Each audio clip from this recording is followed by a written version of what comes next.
A radiation technologist at LHSC is treating an oncology patient who's receiving radiation via brachytherapy, where a radioactive seed is inserted.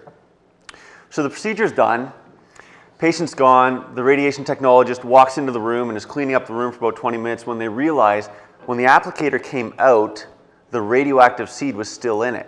So now she's been in the room for 20 minutes with this radioactive material. Chris, same thing, this patient's at triage. The nurse comes up to you and says, what do we do with this patient? Well, in the beginning, obviously, is the patient medically stable and make sure that... Yep, patient's stable. I guess getting a sense of dose of radiation and length of exposure is definitely going to help in your management of this patient. So I would have to ask a person with more experience about what, how much does a seed, how much radiation does a seed actually give, how far away does the attenuation of, the distance from the seed that the person was, and all that type of thing. But getting that information would be the next step, I guess. Sure, good thoughts. Who are you going to ask? You. Well, all right. Well, sure. To stretch it out a little bit. So you're alone in a small hospital. The phone lines are down. There's nobody to call. The internet's down. Just think about that last patient. What kind of a risk do you think they were exposed to? Just think about it. Only pretty small. I would think with the seeds, it's a pretty narrow, because they're only radiating a certain part of the body. So if they were in the room, presumably it wasn't on their skin, and don't have the seed in their hand with them. I would think, you'd watch them, but I wouldn't expect there to be... Well, these people are walking around in the community, right?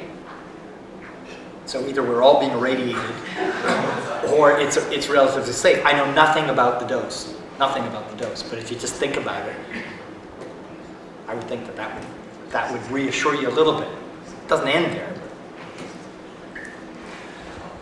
Last case.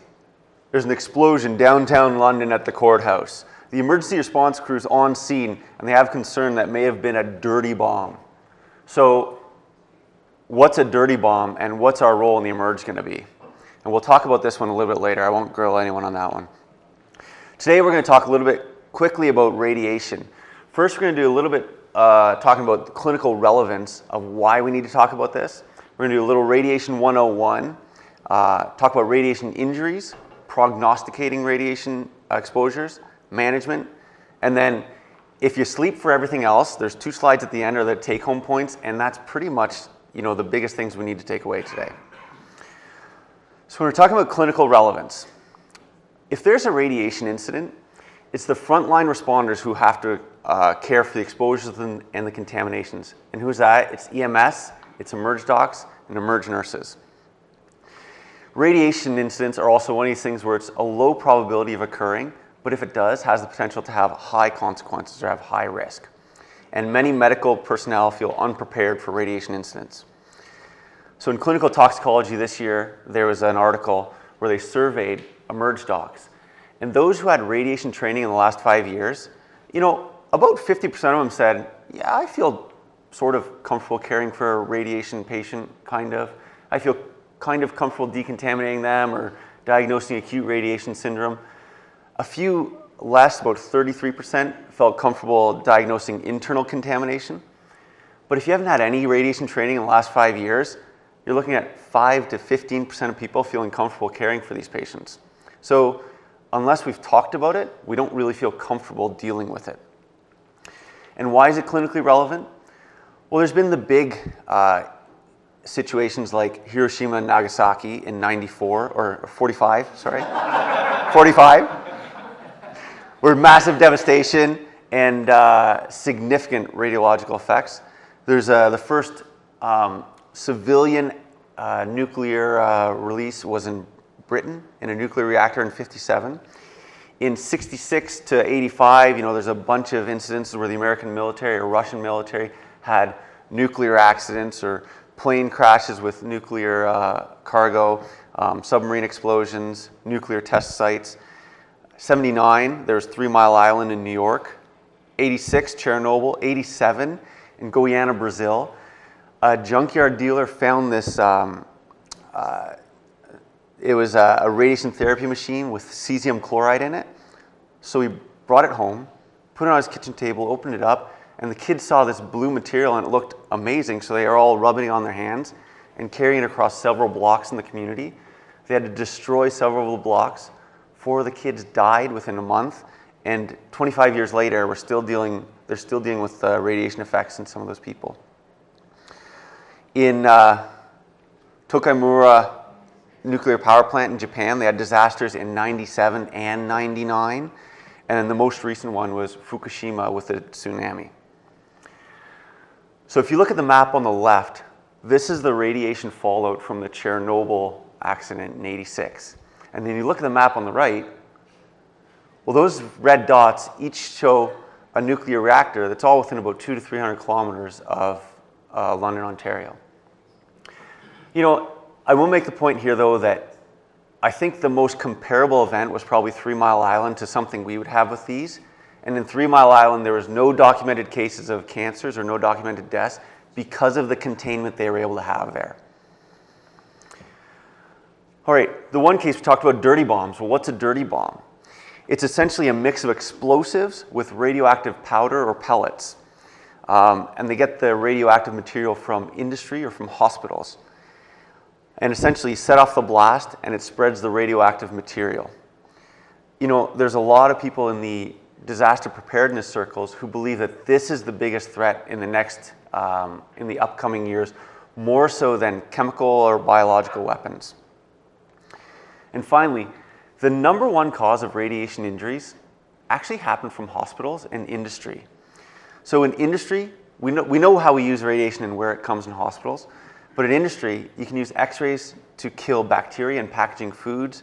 You're using gamma rays for imaging pipes, for imaging welds, and for looking for structural integrity in different things. And this guy here has radioactive material in his meter there. And they're actually pretty commonplace when it's out there. And you realize the access to get material for a dirty bomb kind of becomes a little bit easier than you'd initially think. So if we as emergency physicians are the first line responders, and if we don't know what to do with radiation injuries, who will? Internal medicine, we're going to call them in. Radiation oncology is going to come into the emerge and help us out, or radiology, or surgery. It's kind of one of these things where if we don't know it, no one will. So we'll go a little bit into radiation physics, and hopefully it won't be too dry, but I think it's important. So what is radiation? It's the transfer of energy through waves, rays, or particles. So I'm just going to say it again, transferring energy through waves, rays, or particles.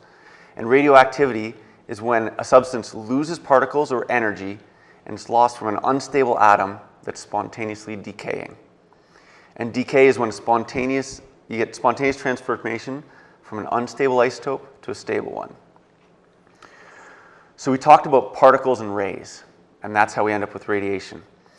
So particles can be divided up into 3, alpha particles, beta particles, and neutrons. And the rays or waves can be X-rays or gamma rays.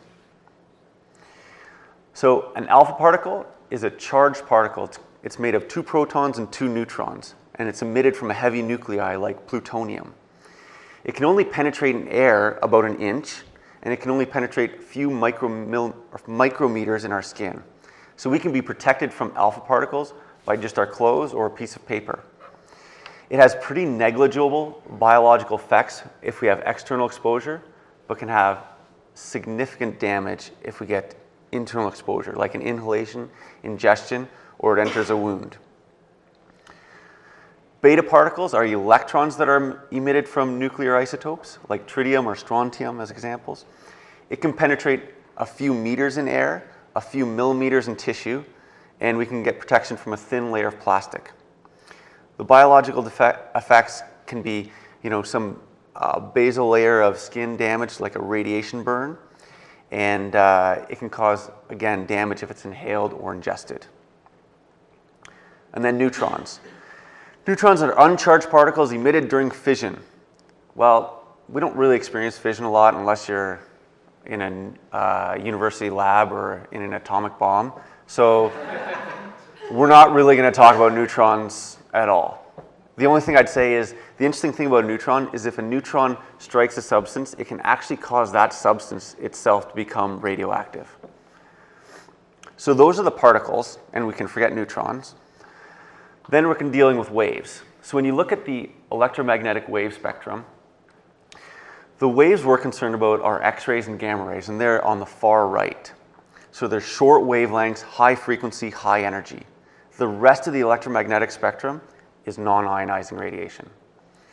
And when you look at the non-ionizing radiation, it includes our visible light spectrum, it includes our radio waves, our microwaves, and these are long wavelengths, low frequency, low energy.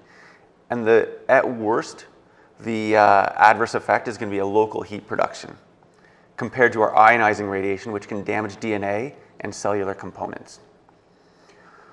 So, gamma rays. It's a non-particular ionizing electromagnetic radiation. So it's basically, we're transferring energy through waves. It has high energy and can pass through matter very easily, and we need protection with heavy, dense materials like thick concrete or lead. The biological effects is quite different from, in some ways, it's quite different from particles in that it passes through an object and can cause internal damage. So whereas our alpha particles are being stopped just by our skin, the gamma rays will go right through us and can cause internal damage. You know, essentially, we can kind of think as gamma rays and X-rays as pretty similar. The major difference is where they're emitted from. So gamma rays come from a nucleus, and X-rays come from outside the nucleus. And this is just a picture kind of showing level of radiation penetration based upon what source of radiation it is. So an alpha particle blocked by a piece of paper, a beta particle blocked by plastic can have some effect on the basal layer of the skin. And gamma rays basically goes through most everything except very thick, dense things. When we're talking about radiation sources, there's really only about 10 to 15 isotopes that are important to the military and the civilian sector. And they're kind of divided up into the University 5, which includes carbon, phosphorus, 2 forms of iodine and californium. The Industrial 3, using to image oil pipes or airplane wings. And they include iridium, cesium, and cobalt. And the Military 5, which is used in weapons or with the Department of Energy. And this includes tritium, 2 forms of uranium, plutonium, and americium. Whew. So, radiation in medicine, how have we been able to use it? So, I pulled up this article from CMAJ from 1925, Radiation in the Treatment of Benign Diseases of the Pelvis. So this radiologist had this article where he talked about using radiation for birth control and helping you miss your periods by irradiating the ovarian follicle.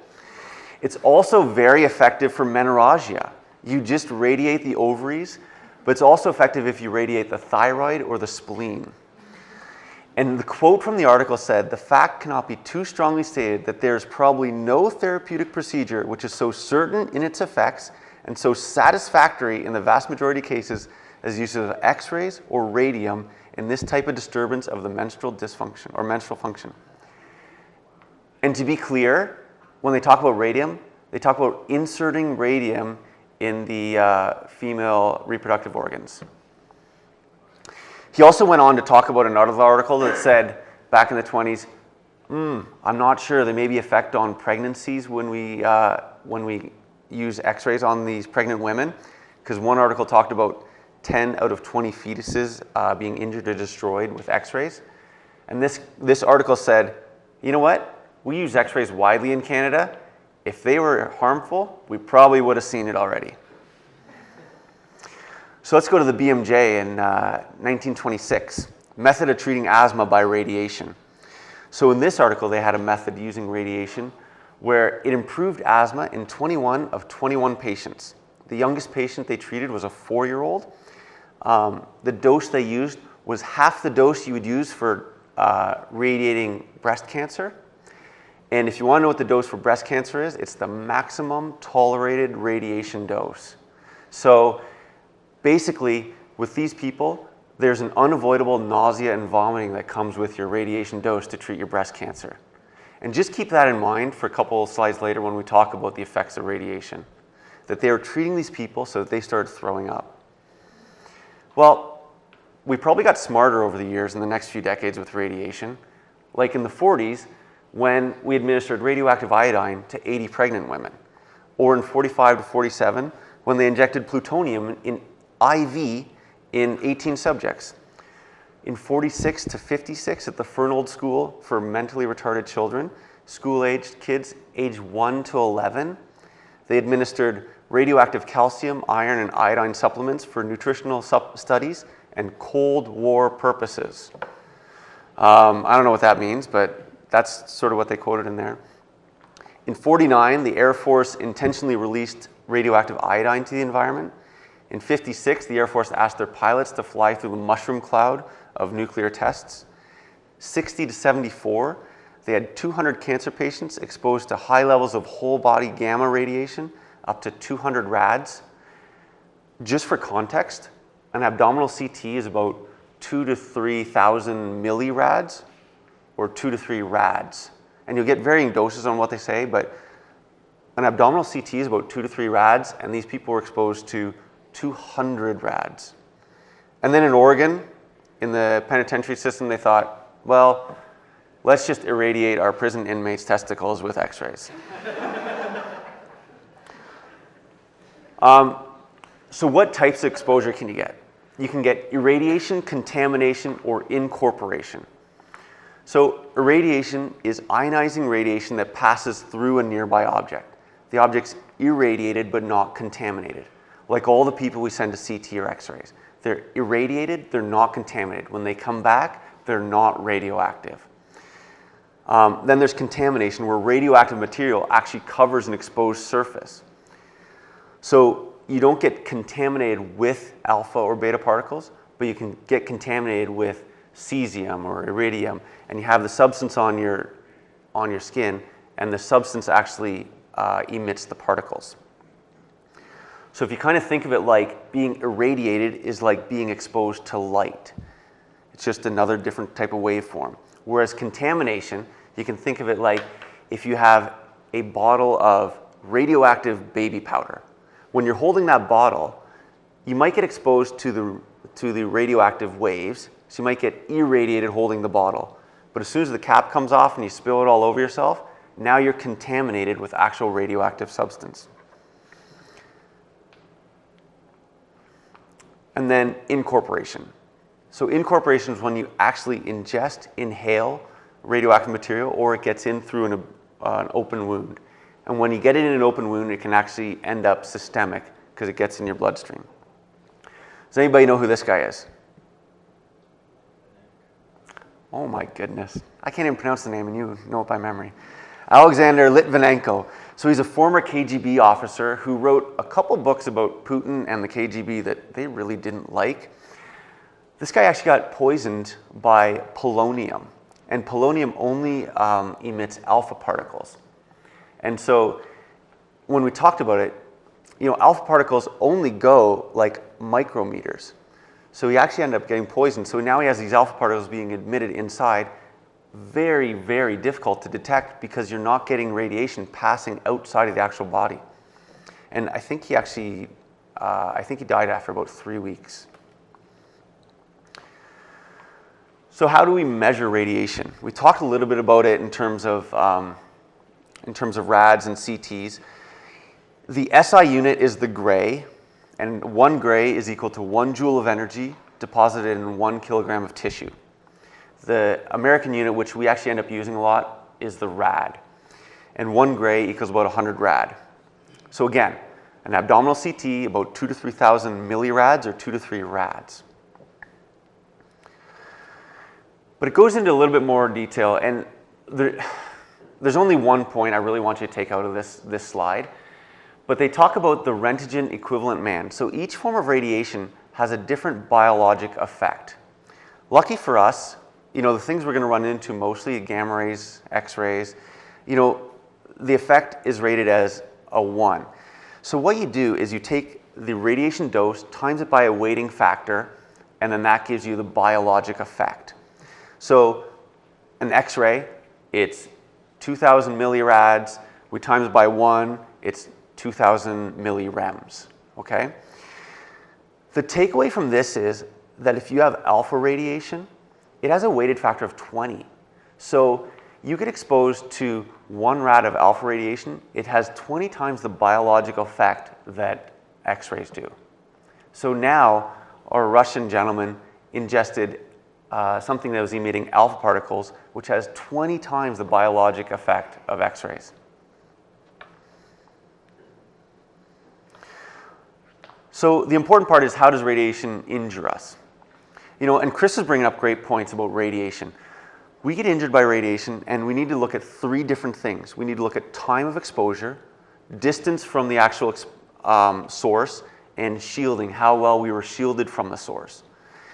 The distance from the exposure is important in that the further away we get from it, the less the exposure. But it actually works that, you know, it's 1 over the distance squared. So if I times my distance from the source by 3, I'm 1 over 9 times the exposure. So I get a 1/9 of the exposure.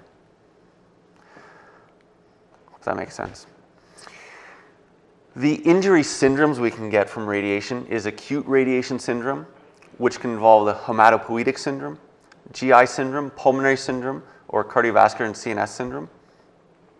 Then we can get acute local radiation syndrome, internal contamination, and psychological effects actually play a big role when it comes to radiation. So an acute radiation syndrome involves an external whole body radiation dose greater than 1 gray. And again, that's about 100 rads. And what happens is you get damage to the cell within microseconds, and the greatest cellular damage occurs in the rapidly dividing cells. So our intestinal crypt cells, our stem cells, and you get significant damage in cells with a large nucleus, like our lymphocytes. And again, that's going to be an important point in a bit. Acute radiation syndrome occurs in stages. First, you get the prodromal stage, you get some nausea, vomiting, you can get some conjunctivitis if it's near the eyes. You get a latent stage where it looks like things are getting better, and then you get the 3rd stage where you get more severe symptoms of acute radiation, and then potentially and hopefully recovery. So the hematopoietic syndrome of this. You know, you only get a significant hematopoietic syndrome when your dose is greater than 2 grays of whole body radiation. You can end up with lymphopenia, thrombocytopenia, pancytopenia, bone marrow suppression, which leads you to a risk of infection, bleeding, and poor wound healing. GI syndrome occurs when you're getting exposures of greater than 8 gray. You get mucosal cell injury and death, nausea, vomiting, bloody diarrhea, hypersecretion leading to dehydration and electrolyte abnormalities, and sepsis from your loss of your mucosal integrity. You get the pulmonary syndrome from around 6 to 8 grays of a radiation dose penetrating the torso. You can end up with a pneumonitis, pulmonary fibrosis, and cor pulmonale.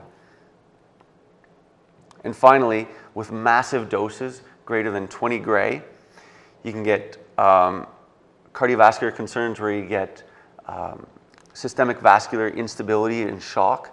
You know, the heart's actually pretty resistant to radiation, but it's our vasculature that basically just kind of shuts down.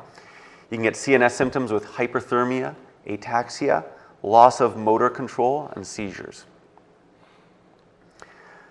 Now, the LD50, or the lethal dose for 50% of people with radiation, is around 4 to 5 gray. This can be altered based upon whether, you know, people receive aggressive treatment or not, but 4 to 5 gray is about the LD50. And the maximum survival dose is about 10 gray. And this chart just shows, the column on the left shows the dosages of radiation. And again, it just kind of reiterates what we were talking about. You know, hematopoietic syndrome at about 1 to 2 gray, almost everybody in that category survives. Your LD50 without treatment is around 4 to 5. Your LD50 with supportive care is around 5, 6. and then once you're above 10 gray, high mortality. Joe, where do these numbers come from? So a lot of these numbers come from studies done in Hiroshima. And so there is some debate about how transferable the data is, because you're dealing with a different scenario. You're dealing with an atomic bomb versus other sources of radiation. The radiation literature is pretty slim. So most of it comes from Japan. The next syndrome we can get is the acute local radiation syndrome. And this is where you get local or focal radiation injury, especially to the skin. At about 3 gray, you get epilation or hair loss. 6 gray, you can get erythema. 10 to 15 gray, you get dry desquamation. 20 to 50 gray, you can get wet desquamation, where your vesicles form, they coalesce into bullae. And greater than 50 gray, you get radionecrosis and ulceration. So REACTS, which is basically a high radiation or a high level radiation center where they do a lot of research and interest in radiation in Tennessee, have this classic case of a gentleman from South America who was working with iridium, placed it in his back pocket, went home, inadvertently, totally forgot about it, had this source in his back pocket for 6.5 hours, and then suddenly he's like, I feel a bit of pain on the back of my leg there. Went to the hospital. They thought it was initially potentially a bug bite. 3 days out, he started to have this bulla. 10 days out, he started to have this skin breakdown here, and he eventually went on to get massive ulceration and necrosis and eventual amputation. And it's kind of the concern of radiation is that, it's very difficult to see it in the initial phases, especially in the emerge. And in fact, the standard of diagnosis for diagnosing radiation initially is to miss the diagnosis. Unfortunately, he left his pants with the iridium on the chair, and his wife actually sat on it for 20 minutes. And these were the lesions she ended up getting. So the first one at about a month out, and the second one at about 2 years out. From 20 minutes exposure sitting on this iridium. And finally, we talked about internal contamination. It's where you have an unprotected patient ingests, inhales, or has wounds that are contaminated with radioactive material. And once the radioactive material is incorporated, it then becomes a committed dose. So it's there in the tissue that's absorbed it until it either decays or the body's able to remove it. And finally, psychological effects. Radiation illness in a few people can cause massive psychological effects in an entire community. And the fear of radiation is often out of proportion to the true medical significance. And it can affect the community and the healthcare workers who are taking care of people. And people can end up with feeling of vulnerability, feeling of loss of control, post-traumatic stress, chronic anxiety, and depression. So how do we measure it? With the Geiger-Müller instrument. So the Geiger-Müller instrument, or a Canberra, helps us able to measure the actual radioactivity. And depending on how you use it and if you're skilled in using it, you can actually determine if it's alpha particles, beta particles, or gamma radiation. The other way you can do it is through dosimeters. And so actually, we were able to bring in a couple today. So this is the Geiger-Müller we have at LHSC. We have 6 of these. We have 3 at UH. We have 3 at Vic. And essentially, you turn it on, you pull the cap off. Oh, but this is a metal cap. I won't pull it off just for a second. And then you essentially point it at the person and you screen them like this, or point them at the substance, you screen them like that. And if you think about what we talked about, alpha particles and beta particles, so if an alpha particle won't even go through paper, if you use the meter and you're getting a radioactive material and you put a piece of paper in between there and all of a sudden you have no radioactivity, you know that it's emitting alpha particles. However, if you have your metal shield on your meter and you're still getting radiation coming through there, well, you know that alpha and beta particles can't pass through that, so you know that you're getting some gamma radiation. The other thing we have are dosimeters. And those are these things. And they can do a cumulative radiation dose, or they can do an absolute radiation dose. And so these come in handy for healthcare workers who are entering scenes where there may be radiation, or who are caring for radiation patients. And you can essentially, you wear this, if you have enough, all healthcare workers will wear this, and it'll record the amount of radiation you're exposed to. And again, it can do a cumulative or an absolute, and let you know if you've reached your radiation limits in caring for that patient. And once you've reached your limits, you're essentially done caring for that patient for that day, and then someone else will come in. What's the difference between cumulative and absolute? So cumulative is something that like a radiation technologist would more often use, and that they have on their lead, so that they're looking at their cumulative doses that they're receiving over a month or over a year to make sure they're not exceeding their limits. Whereas absolute will say, I'm reading 100 rads when I'm in the room over this patient. And so then you're able to say, we'll talk about it a little bit later, but you're able to determine, how long, based upon what the radiation dose is, how long you should be in that room with that patient. It's essentially a rate-based dose timing. So basically, it'll tell you I've been exposed to this much of radiation over this time period. So it has an absolute number, and then it'll alarm. It'll go off and say you have exceeded the absolute cumulative dose that you're allowed to have in this room. But you can also set it to a rate-based thing. So if that patient is emitting, 1 million counts per minute of X radiation, whatever it is, You've got another 2 minutes. this thing will sit there and it'll say you have exceeded your maximum rate, so you should leave now, kind of thing. So you can give you either rate-based dosing or an absolute, this is what your dose is or has been, kind of thing. Luckily, we'll have someone to make things easier for us with that. And we'll talk about it. So we're at the point, we think someone's been exposed potentially to radiation. What do we do with these? We want to prognosticate these. We want to know how severe the radiation injury potentially is.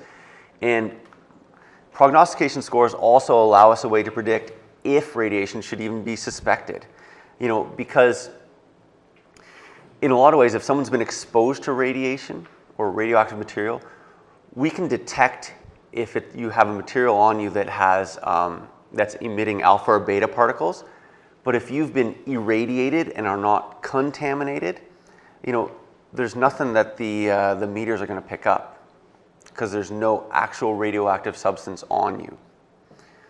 And so the prognostication scores help us to determine if you potentially have been exposed. And so what do they involve? So time to emesis. So if you have a suspected exposure and you start vomiting in less than 2 hours of that exposure, your likely effective whole body radiation dose is greater than 3 gray. If you start vomiting in less than 1 hour, the effective dose is probably greater than 4 to 6 gray. And if you start vomiting in less than 30 minutes, you're likely exposed to greater than 10 gray. And the mortality in this approaches 100%.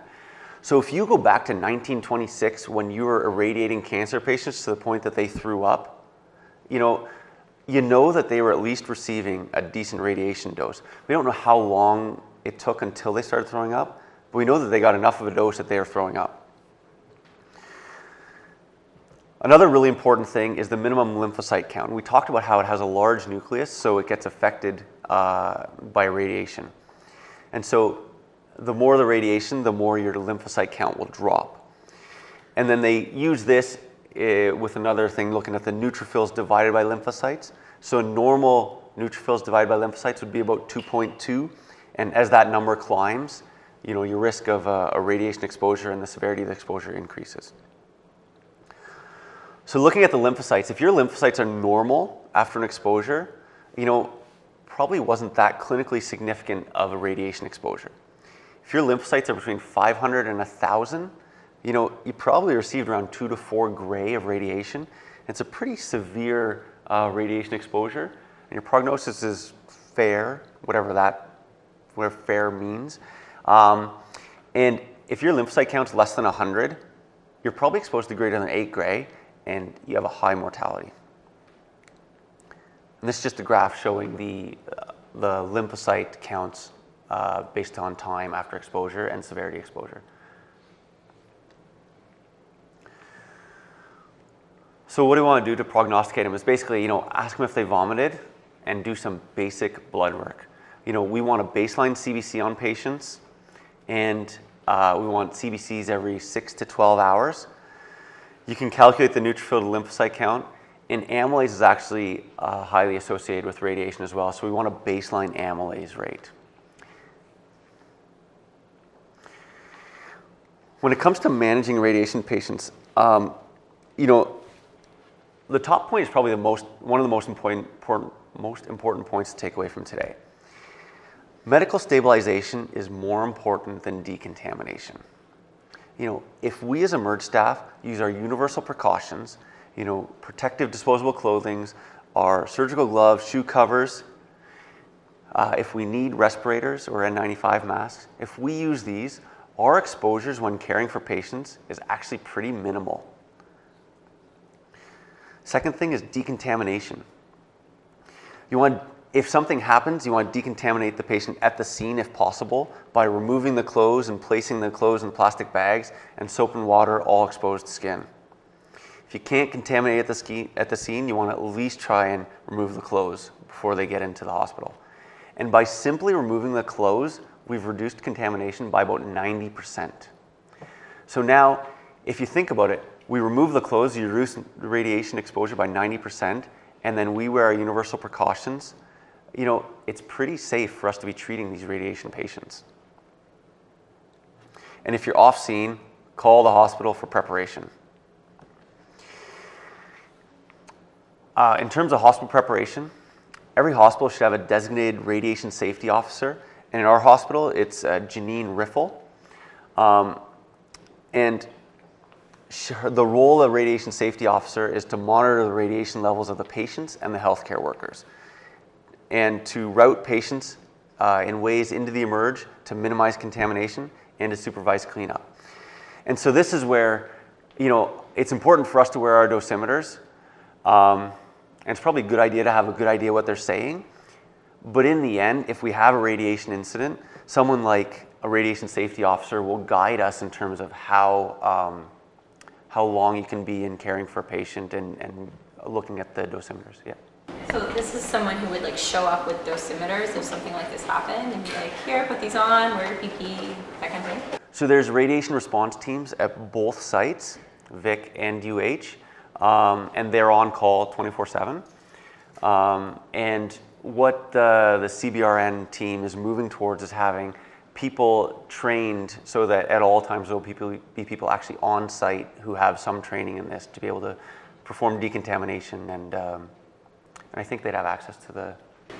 You'd have to get either Janine or myself to get access to the canisters and the dosimeters, though hopefully the long-term plan is once emerge goes to Pyxis, like the drug dispensing, there will actually be a Canberra and a couple of dosimeters in the box in the Pyxis, so there will be access at emerge for people who know how to use it. Question, when you're washing them off, where do you do that? Because I assume if there's radiation, you don't want it going, is there a special place? Yeah, great question. And the big thing with radiation exposures is exactly what you're talking about. So when you're washing them off, you're concerned that your wash water is contaminated. When your clothes are coming off, you're concerned your clothes are contaminated. And so that's why they say, put the clothes in plastic bags and even double bag them. Wash water all has to be in a isolated catch basin that the hospital has. So I believe the showers where you decontaminate people are supposed to be isolated from the rest of the water source. I don't have actual verification of that. In some hospitals, the only place where they have isolated places for drainage are the morgue. But that concept goes into all aspects of decontamination. So if you're irrigating a wound, your wash off from your irrigation of your wound needs to be caught and disposed of and marked radioactive. If you're concerned of incorporation, so an inhalation or ingestion, mostly ingestion, all your bodily fluids need to be contained because there's concern that they're radioactive. So if you're concerned that there's an incorporation, you need to keep their vomit, you need to keep their stool, keep their urine. Sorry? You know, I think there's a shower in the back hall. Yeah. So, but you can't do that. Like, you need to sort of do this by hand and keep it all? No, my understanding is that shower is supposed to be isolated from the rest of the, it's not? Okay. It was an issue when we built the departments, and it was decided it was too expensive to have a containment tank. So neither site, it basically drains into the city sewers. So I think there's 2 points from that. One, you got to try and come up with some system to catch the water. So whether you wash them off in a garbage can or whatever, I don't know. Secondly, in settings of massive radiation exposures, so if there's like community-wide concern, at that point in time, my understanding is that they're less concerned about the radioactive material actually entering the sewer system, because if there's been, again, this is a massive radiation to the community, then there's concern that it's already there. If it's a smaller one, like say you're decontaminating people elsewhere, decontamination is supposed to take place in an area where you can put your wash fluid into like a field where it ends up going in the soil, and then that soil can then be dug out and taken care of later. So. Joel, I'll just talk to that for you. Ideally, currently what's going to happen once everything sort of gets organized is exactly that. We have individual shower-based systems that we can set up at Vic that actually have little pools under them. So basically you bring them out, we would set up the shower, we shower them off, and then it actually gets pumped onto the grass. And then there's companies that come and then dig up that grass and deal with it for us. So there are ways around it at this point from a BIC site or a UH site. The problem is that there's limited access to that equipment, so you have to have the right people, or you have to notify the right people in a timely enough fashion that we can get in and actually set it up and do it for you. But this is a time-sensitive procedure. So in the case of the guys coming from the airport covered in potentially radioactive dust, once you've established that it is radioactive with your Geiger counter, then you really want to move them to the back hallway and shower them down ASAP. Or put them out on the grass and hose them off. Naked. Buck naked. In January.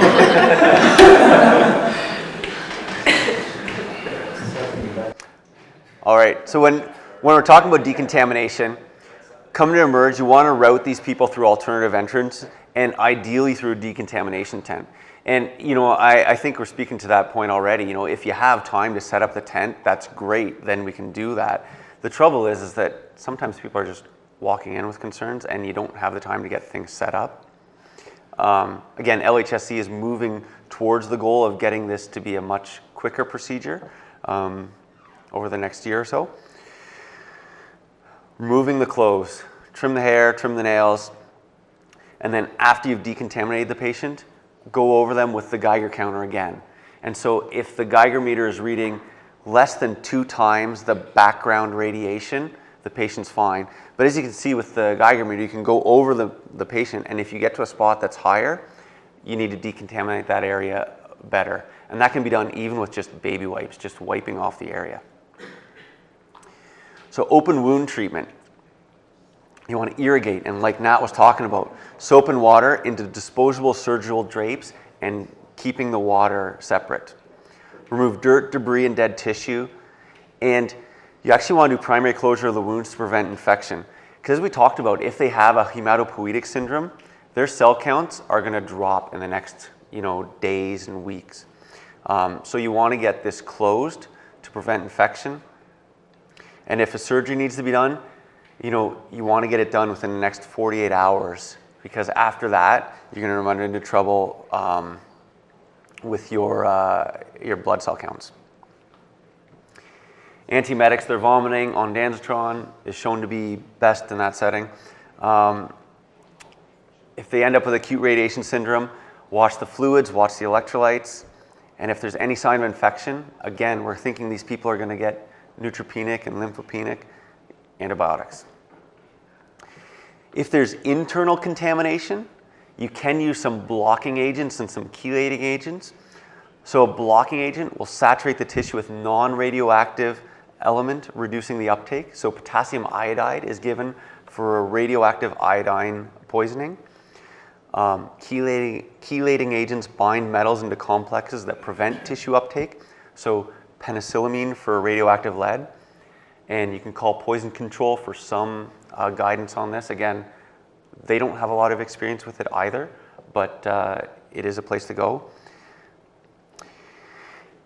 There's a quick list of just a couple things. The list for blocking and chelating agents is actually 2 to 3 pages long based upon the radioactive material. But in the end, this is not an emerge function.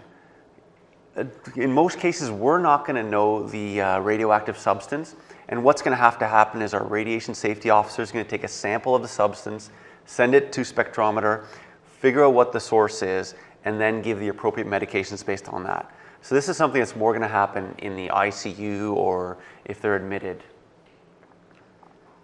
If there's inhalational incorporation, you can diagnose that by doing nasal swabs and checking the nasal swabs for radioactivity. They may need emergent bronchopulmonary lavage. So back to our cases. Morgan. Just from a patient comes into triage and they've noticed they have, I don't know, the airport worker or something. Are we calling in their close contacts as well? Like for that airport worker who got the stuff on his shirt and then he walks inside and he walks past the flight attendants or whoever and now they've been potentially exposed. Do we have to call them in or? Good question. And what are you going to do with the people in the emerge wait room and the triage staff? Right. You know, essentially, we're concerned that if we're concerned this patient is contaminated, you know, you're concerned that every step that they've taken could potentially be contaminated as well, right? So let's talk about that. Nat, the airport worker, are you concerned that they're irradiated or contaminated? So this, I'm trying to remember. Sure, opens a container comes open. Sure. So I guess anyone that he's touched could potentially be contaminated. His personal contact or touched whatever was around there. Someone that he's walking by could potentially have irradiation. I have no idea what dosing would be if it was a walk by versus a nice intimate conversation, but I don't think it's feasible to bring everyone in because I don't know what you would do with them. Like, do you put them all together somewhere and again, are you doing I guess you could all do the meter for all of them, so you could come in and ask them. Yeah, you know, I think the place to start is the actual worker, right? Because if you use the Geiger meter on them and they're not contaminated, well, it kind of solves a lot of your problems there, right? If they are contaminated, then I think you're going to start locally in the in the emerge wait room. You're going to have to isolate the patients in there. You're going to have to isolate the staff, and at least do screening surveys of all those people to see if they're exposed, and if they are, treat them appropriately. So, in terms of calling people, you know, I think if there's close contact, physical contact, then you're probably going to call them. If the patient's walked by somebody on the way, you know, not as concerned. But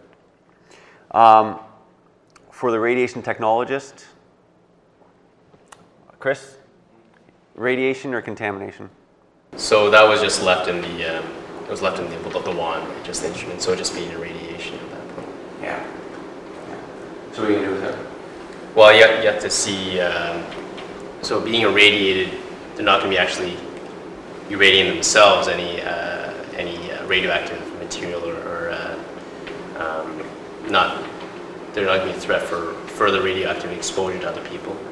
So I guess you would use the Geiger counter and see if there's anything that they're emitting or anything like that, and then you know, ask them obviously if they vomited or anything like that. Get basic blood work and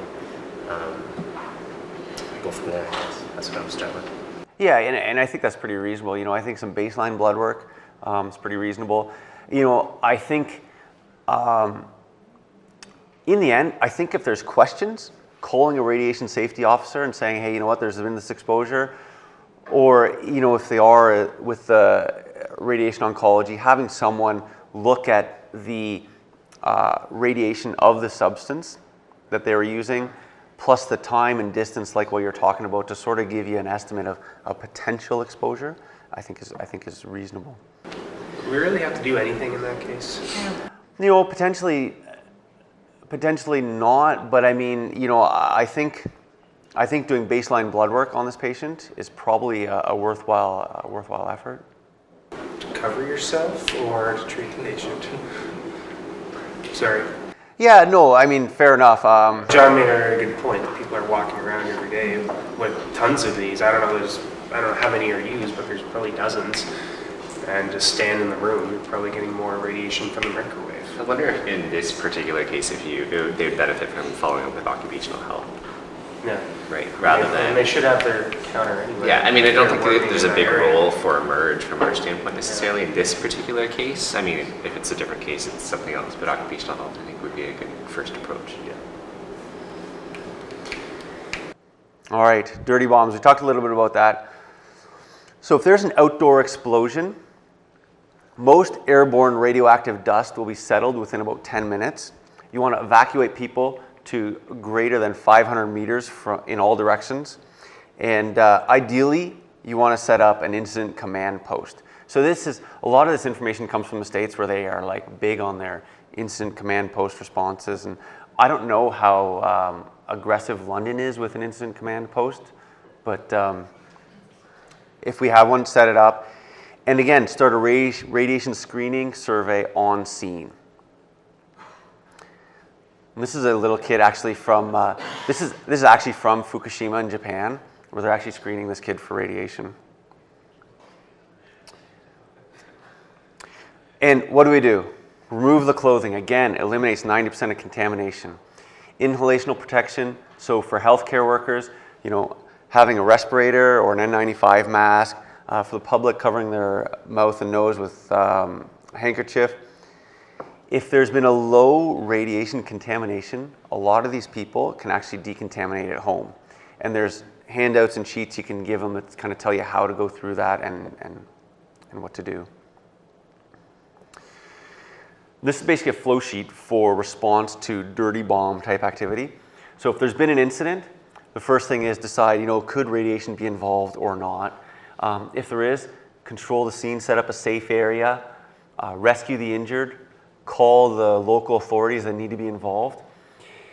You know, if there's uninjured people who have a low radiation exposure, again, these people can probably go home and decontaminate. If you have injured people, you want to do your on-scene triage. And if there's life-threatening injuries, treat before decontaminate.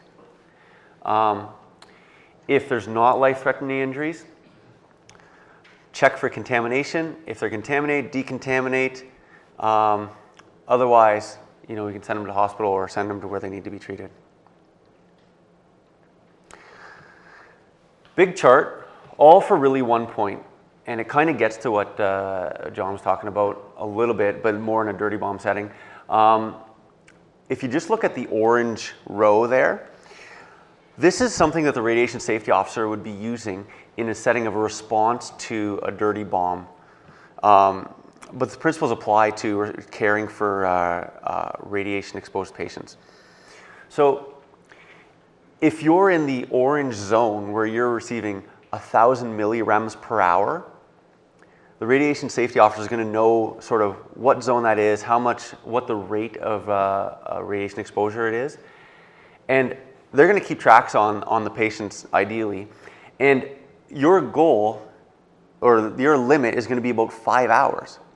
So in your response to a dirty bomb, if you're in 1,000 millirems per hour zone, the maximum time you can spend there is 5 hours. The maximum radiation you're going to get is 5,000 millirems. So what does that mean? Well, if an abdominal CT is about 2,500 millirads or millirems, you're basically allowed to get exposed to 2 abdominal CTs.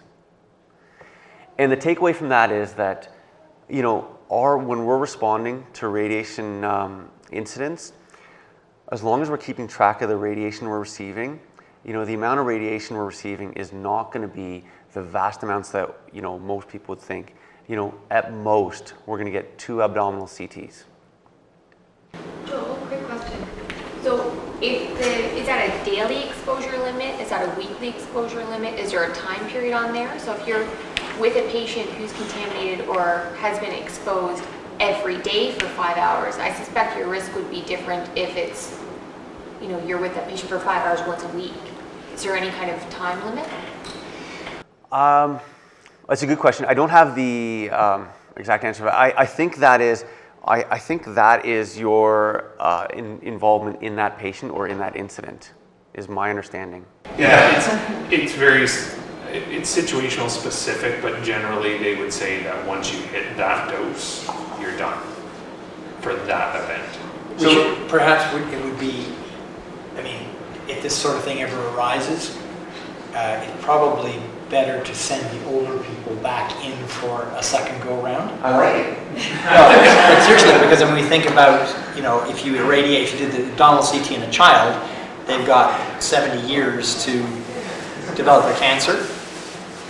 If the person going in is 65, they've only got 15 or 20 years to develop the cancer. So. And incidentally, that's what they did in Fukushima. The old people were the heroes of Fukushima, right? Because they went in round after round. So we'll just quick talk about radiation disaster triage. Basically, in a radiation disaster setting, you're going to divide them into survival probable, survival possible, and survival improbable. The survival probables, you know, have minimal symptoms, probably exposed to less than 2 gray. You know, these people are going to do pretty good all in all, and you're probably not even going to see much of an impact on their CBC. Excuse me. The survival possible, these are the people who end up with the nausea and vomiting and then may go into an asymptomatic period. Their exposure may be in the range of 2 to 10 gray, and they may get the delayed lymphopenia, thrombocytopenia. These are the people that you know, we want to admit IV fluids, follow their electrolytes, antiemetics. If they need platelets, give them platelets. You know, more advanced than emerge care, but colony stimulating factors to boost up their hematopoietic cell proliferation, and antibiotics if there's signs of infection. And then the survival improbable, these are the people exposed to greater than 10 gray of whole body radiation. They're going to get the rapid onset of symptoms, rapid emesis, the CNS symptoms, and in a mass casualty setting, these people are going to be triaged to expectant death and comfort measures. All right, so all that is for these 2 slides basically. Just to say that, you know, in the emerge, we're the first line responders, and if we don't have a clue of radiation, nobody else in this hospital is going to. That the number one place where we're going to get exposures is going to be in the hospitals or from industry, and that also to keep in the back of the mind, there is increasing concern for dirty bombs. Radiation exposure depends on time of exposure, distance from the source, and the shielding between you and the source. And if people are medically unstable, treat before decontaminate. If they're medically stable, decontaminate. And the biggest impact we have with decontamination is removing their clothes, greater than or about 90% decontamination by just removing the clothes. If we see them in emerge, baseline CBC, baseline amylase, and any questions at any time, call the radiation safety officer. And that's it. Thanks a lot.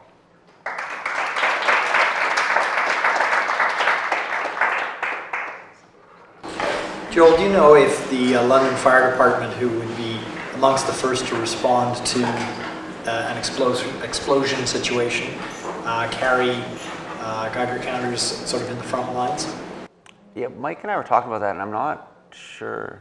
Because clearly notification early, or knowledge that there is a potential for contamination is key. Because otherwise we're going to be just assuming that there was a gas explosion and these people, we just need to look after their injuries, and we won't be particularly worried, and we won't be pulling out the Geiger counter or anything. So they're really the canary in the coal mine, as it were. And we were talking about that, in some cities, some of the major cities, they do have meters sort of on the front of their trucks that they go off. lot of Most these areas. most large municipal fire departments have a very advanced hazmat unit who show up at these events, and they have all the protective clothing, and they have the kiddie pools and the decontamination pools, and then by the time you get the patients here, they're stripped down, washed off, decontaminated. Ideally, no. Ideally. I mean, Yeah. I don't know for a fact that London has this, but I can't imagine that they don't, because pretty much every But it's really having that index of suspicion up front that perhaps this might have been a dirty bomb, otherwise we'll all go along not knowing. Exactly. They don't, my understanding is yes, they do, John, similar to some of the larger American cities. They have basically, it's just a bulk detector that's sitting on the front of the truck that says yes or no to radiation, but unofficially or officially they won't say do they or do they not have it, if you know what I mean. Secret. If you're called to and say an airport worker who is contaminated by this substance and it's all over the place, you know it's radioactive, I'm assuming you would not, and the patient's unstable, I'm assuming you would not treat the patient until the scene is safe, correct? You wouldn't be on the scene. It would go into the scene. That's for that type of thing. Once again, like Joel was saying, truly the vast majority of irradiation, you're not going to get a significant irradiation dose from something along that line. So that's where that chart comes up with the milligrams per hour kind of thing. They will measure the scene area and say how many milligrams per hour is being emitted at that site. And so they will say, for life-threatening kind of life-saving measures, which is going in and getting someone out of a scene, that you can be in this scene for X number of amount of time. And so they would go in, they would get them out, and it maybe that's all you're allowed to do in the scene is to physically go in, grab them by the shoulders, pull them out, and then you're done, and someone else has to wash them off. But the treatment part of it, once they're out of the scene, once they're to the hospital, the treatment part of it purely is you would treat them and then decontaminate them